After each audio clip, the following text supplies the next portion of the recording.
ലോകത്തിൽ നിന്ന് വരെ ആരും കാണിച്ചിട്ടില്ലാത്ത ഒരു തറവേല ഞാനിപ്പോ ഇവിടെ കാണിക്കാൻ പോവാണ്. കൂടെ നിന്നോണം. നീ വേഗം കാണിക്കേ. എന്നാ കണ്ടോ? വടകര തെരഞ്ഞെടുപ്പുമായി ബന്ധപ്പെട്ട് ഒന്നിലധികം തെറ്റായ പ്രചരണ വേലകൾ ഉണ്ടായിട്ടുണ്ട്. അതൊക്കെ നാട്ടുകാർക്ക് അറിയാവുന്ന കാര്യമല്ല അല്ലേ? നേരത്തെ അഭിൻ വർക്കി ഞങ്ങളൊക്കെ ഭയങ്കര പുണ്യാളന്മാരാണ്, ഇതൊക്കെയാണ് ഈ പറഞ്ഞ ഇവിടുത്തെ ഇടതുപക്ഷമാണ് ഇത് മുഴുവൻ നീ എന്താണ് ഉദ്ദേശിക്കുന്നത് വത്സ? തെറ്റായി അവതരിപ്പിച്ചുകൊണ്ടിരിക്കുന്നത് എന്ന നിലയിലേക്കുള്ള നരേറ്റീവ് വല്ലാതെ പറഞ്ഞു പോകുന്നൊരു സാഹചര്യം ഉണ്ടായി.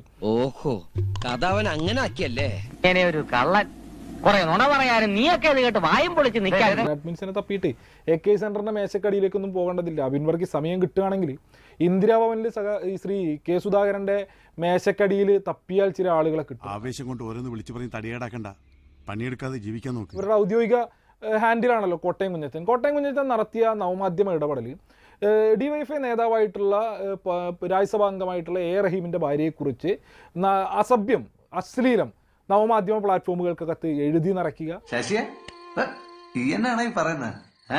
ഈ ആളുകളാണ് ഇവിടെ വന്നിരുന്ന് ക്ലാസ് എടുക്കുന്നത്. ഞാൻ അല്പം ഡീസന്റ് ആയി പോയതുകൊണ്ട് നിന്നെ പോലെ തറയാവാൻ എന്നെ കൊണ്ട് പറ്റില്ല കേട്ടോ. ശ്രീ ആർഷോ പറഞ്ഞു A റഹീമിനെതിരെ പോസ്റ്റ് ഇട്ടു. ഞാൻ പറഞ്ഞിട്ടില്ല. നീ കിടന്ന് ഉരുളൊന്നും വേണ്ട, ഇക്കാര്യമേ എനിക്ക് നല്ല ഓർമ്മയുണ്ട്. ഇതിനു മുമ്പ് A റഹീമിനെതിരെ പോസ്റ്റ് ഇട്ട ആളാണ് സാർ പോരാളി ഷാജി.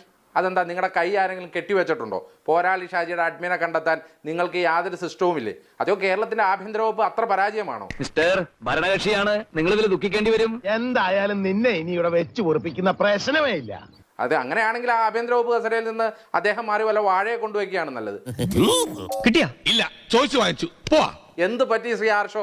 സ്വന്തം അഖിലേന്ത്യാ പ്രസിഡന്റിനെതിരെ ഒരു പോരാളി ഷാജി എന്ന് പറഞ്ഞ കണ്ണൂരിലെ ഏതോ പാർട്ടി ഗ്രാമത്തിൽ നിന്ന് ഓപ്പറേറ്റ് ചെയ്യുന്ന ഒരു ഫേസ്ബുക്ക് പേജിന്റെ അഡ്മിനെ കണ്ടെത്താൻ പാകത്തിന് സിസ്റ്റമില്ലാത്ത സംവിധാനമില്ലാത്ത കേരളത്തിന്റെ ആഭ്യന്തര വകുപ്പാണോ ഇരിക്കുന്നത്? സത്യമാണെങ്കിലും എനിക്ക് അംഗീകരിച്ചു കൊടുക്കാൻ പറ്റുമോ? ശ്രീ PM ആർഷോ തന്നെ ഇപ്പൊ മഹാരാജാസ് കോളേജിലെ വിനോദ് എന്ന് പറയുന്ന ആർക്കിയോളജിക്കൽ ഡിപ്പാർട്ട്മെന്റിലെ അധ്യാപകൻ, അദ്ദേഹം കൊടുത്തൊരു കേസുണ്ടല്ലോ. PM ആർഷോയുടെ മാർക്ക് ലിസ്റ്റുമായി ബന്ധപ്പെട്ടുകൊണ്ട് അദ്ദേഹം എന്തോ ഇടപെടൽ നടത്തിയെന്ന് പറഞ്ഞ് അദ്ദേഹത്തിന്റെ വീട്ടുകാരെയും അദ്ദേഹത്തിന്റെ ഭാര്യയെയും മക്കളെയും അമ്മയും ചേർത്ത് തെറി വിളിച്ചതിന് സൈബർ ബുള്ളിങ്ങിന് SFIക്കാർക്കെതിരെ കേസെടുത്തിട്ടുണ്ടല്ലോ. അതന്നത്തെ ചോരത്തിളപ്പിന് ഇപ്പൊ എന്ത് ചോര തണുത്തു പോയാ? PM ആർഷോയാണ് അതിന് വളം വെച്ച് കൊടുത്തത് എന്നുള്ളതാണല്ലോ ആ കേസിന്റെ ഏറ്റവും പ്രധാനപ്പെട്ട അദ്ദേഹത്തിന്റെ കംപ്ലൈന്റിലുള്ള കാര്യം. വ്യക്തിപരമായ ആക്ഷേപം പാടില്ല. വ്യക്തിപരമായ ആക്ഷേപം പാടില്ലെങ്കിൽ നിന്റെ കുടുംബത്തെ ആക്ഷേപിക്കടാ. എന്റെ എല്ലാ മാനവും പോയി. ഇങ്ങനെ കുറെ സൈബർ ഗുണ്ടകൾ സ്വയമായി വളർത്തിയെടുത്തിട്ടാണ് PM ആർഷോയെ പോലുള്ള ആളുകൾ ചാനൽ ചർച്ചയിൽ വന്നിട്ട് ഇതുപോലെ വർത്തമാനം പറയുന്നത്. അയ്യോ പാവം, പോട്ടെ പോട്ടെ. A few moments later.